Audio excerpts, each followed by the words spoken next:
Good day, El Paso. Good day, YouTube. Your local junk caller here, Charlie, aka Dumpster Daddy. EPDumpsterDaddy.com. Go ahead, check us out over there.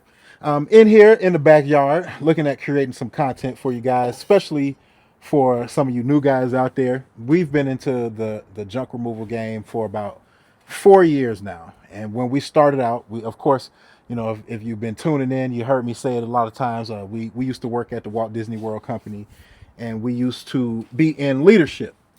Me and my wife, we worked in merchandise. My wife transitioned into some other positions, but in 2020, the company, because of the pandemic, decided to make some financial decisions, and they let us go. They eliminated our positions for time period. And when we were thinking about what we wanted to do, how we wanted to transition in life, where we wanted to go next, I was looking at ways and means to make my own money. I knew we were going to purchase a truck. We made the decision to move to El Paso, and I decided to use that truck to make some money. I started searching around online, started looking around for people who were making money with trucks, and I landed on junk removal and moving. Of course, I went with junk removal, not trying to be responsible for people's precious valuables, but in that process, I learned some valuable just by having a truck, and we did put some sidewalls on it. I'll show you the truck we got now, the 250. It does not have sidewalls on it. But when we first started the business, when we first got into who is this? When we first got into the game, we had just our F-150. Found it at a local dealer here. It was a rig that it came from the oil fields. Our F-150. I think said Halliburton. If you looked at it and the sun hit it just right, you could see the oil field, the oil company's name on it. But that's not why we in here. Why while we were fixing up and getting the truck prepared to work, we also was using the truck before the sidewalls were even on there. You had to use it to make some money. First thing we did when starting our junk removal business was we worked on we went with GoDaddy. We did the Michael Vick, Matthew Vick, not Michael Vick, Matthew Vick and JoJo route. We went with GoDaddy. We did a GoDaddy website, and we used that for about 2 years until we decided 2.5 years until we moved into we got a professional team here in El Paso to create us a website. And then we went on ahead and created all of the social medias. I need to fire back up using all of the social medias. That's why I am doing this. You see if my volume is it too loud? Let me see here. Anyway, fix that later. Just fix this in post. But I wanted to show you guys, along with the truck that we had before we got the trailer, what we used to start the business to make sure we could get jobs done. And the first thing I want to break out here is one of the saws. Now, Matthew Vick, I saw this. He had this circular saw, and I went with DeWalt. You don't have to go with DeWalt. These were the first batteries and tools that I bought, and I figured I might as well stay within the same brand, within the same ecosystem. So if anything happens, I can just switch out quick and easy like that. But when you're just using the back of the bed, the back of the truck, you got a 6.5 foot bed, or maybe you got a long bed, or maybe you got a shorter bed. You're just trying to get some work. You're trying to get some money. You're trying to make some things happen for yourself. And sometimes you come across some logs, some pieces of wood, or not even wood, just anything that you might need to break down to help you fit in the back of the truck.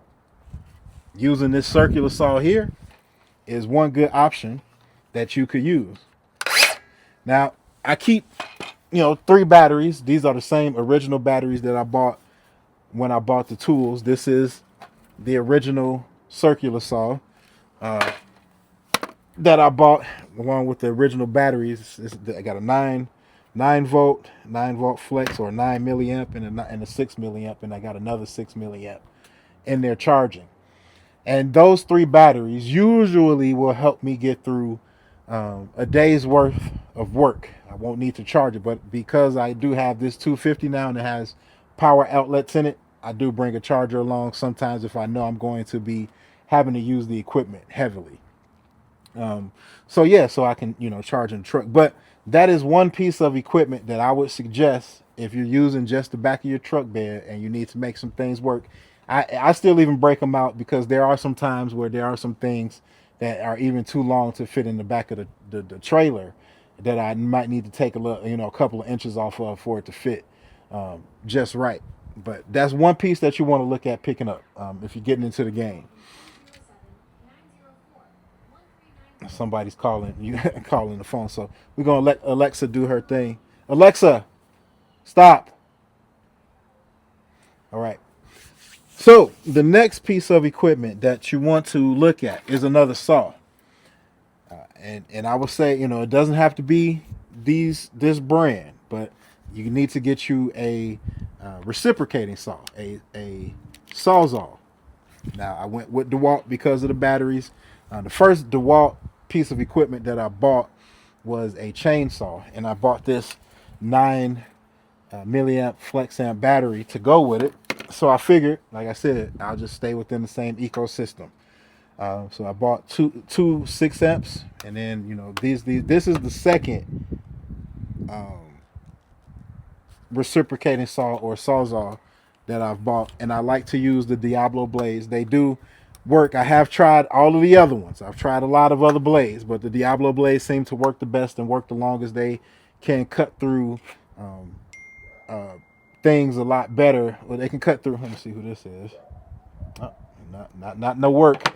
They cut through materials a lot better, especially when you got wood with embedded nails, or you're just trying to cut through big pieces or big chunks of metal. You got the right blade, you can chew through it real good. They are expensive, so you're going to have to make the investment, or you can do like I did in the beginning and tried all the other blades, all of the cheaper blades, only to find out you go through so many of them, you might as well just go ahead and invest in some good blades for the business. So you go ahead and get the job done for your clients in a fast way. You can look like Houdini out there. You can make some magic, as we used to say at Walt Disney World. You can make some magic for your clients. And sometimes they don't think you're going to be able to get a job done, even when you are like me. You got a trailer. Sometimes they don't think you can get a job done because maybe some items are too big. But then you start breaking out all the tools, doing what you do, cutting things up, making it fit. You make it work. All right. Another piece of equipment that I would suggest that you get is an air pump. Now, I need to make sure. Now, this is probably we've been in business 4 years, and I was using them a lot, especially going in and out of the landfill. I'm trying to think how many have I had. Maybe 2 a year. So this is probably number 8. This is the 8th one, but they work well. I was just using them so much, I was burning through them so fast before, I got some stronger tires on the trailer, and then the F-150 we had to upgrade those tires too. But before that, before we upgraded the tires, before I realized I could get stronger tires, they cost a little bit more money. We were catching nails left and right, baby. We was catching nails everywhere we went. It felt like we were a magnet for nails. Those tires were catching them, so I was burning through these I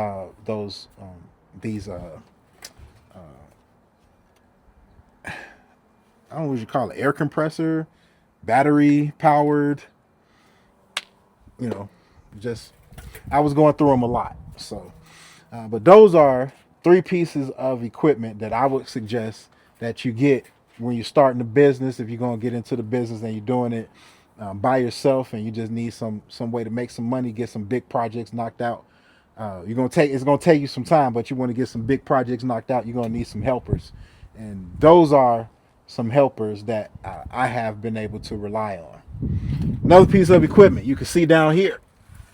Now, this I learned from. I got this dolly from. It's off Amazon, but I learned about it from Chris from Clutter Reduction. He did a review on different dollies, because I'm like, man, I was buying the dollies from Home Depot, Menards, Lowe's, and those dollies don't get the job done. The wheels are really small. They can't really roll over anything. So this dolly here is a moving dolly. It's a heavy duty moving dolly. This is the second one. I still got the original one I bought on the back of the truck, but I went on and bought another one because I figured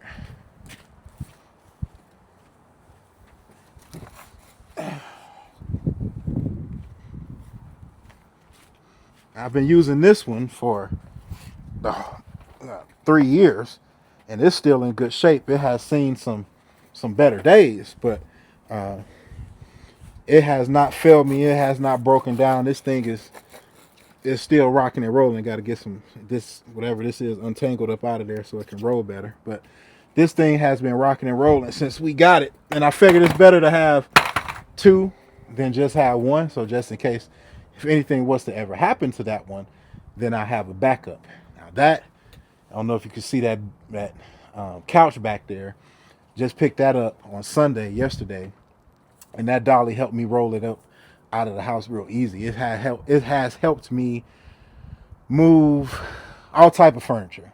I got some hookups that go onto the side of it. Some rails has helped me move some massive king size mattresses, pillow foam, memory foam, pillow tops. All them, those king size mattresses are heavy, heavy, heavy, heavy. Now, once you got everything onto the back of your truck, you need some way to secure the material that you have on there. Now, I've seen a lot of guys do it a lot of different ways. They strap things down with bungee cords, or, I prefer good old ratchet straps. These good old these boys right here. Get these from your local hardware store, your local Menards, Lowe's, Home Depot.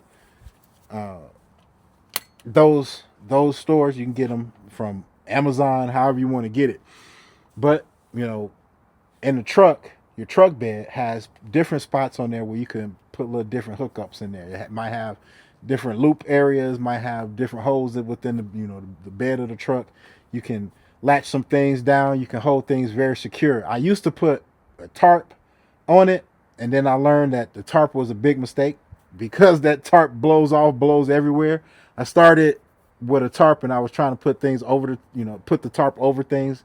It really didn't make any sense. So then I got better at breaking things down and packing, and then putting things with the ratchet straps. And usually, you cross them, you throw them over there. I had the walls on there, so it was pretty safe. But before we had the walls, I had to figure things out. But once we got the walls on the side of the truck and we put those ratchet straps on there, everything was held in by the walls of the truck. And then I could stack things even higher because those ratchet straps, baby, we had them things holding on for dear life. Had them walls sometimes bent. They was bent out. We trying to bend them back in.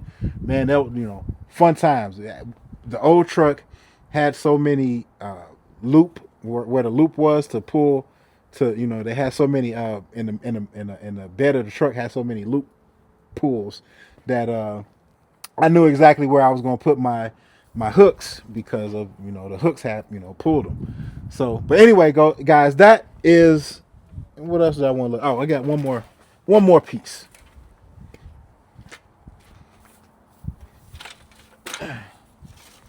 Now, Chris from Clutter Reduction has shown me a better dolly, and I have been looking at different dollies online, but I went with the Matthew Vick and JoJo's dolly again, the one from Costco. It lays down flat, has the thing down to lift things up. But I have learned that there are better dollies, especially the moving dollies, to help to move things a little bit better than this particular dolly. But I have been rocking with this dolly since the beginning of the business once again, and it has helped me get a lot of work done. But that's all I got for you guys when it comes to the tools that you need to start to, or that I used to start the business. I'll say you need to, but these are just some of the suggestions that I use, and I'll get into some more because I have way more tools that I use to help me do business, get jobs done, and also I got tools to help clean up the jobs and all that type of stuff. But that's something that we'll get into more, and I'll go over in more detail, show you how I use these tools to break things down, all that type of stuff as well. But until then, folks, until next time, if you made it this far, go ahead, comment, like, subscribe, share this with a friend who's looking at starting a business or wanting to get into entrepreneurship, as we will be talking about other things as well when it comes to business and my thoughts on that. But anyway, folks, like, comment, subscribe. Talk to you later.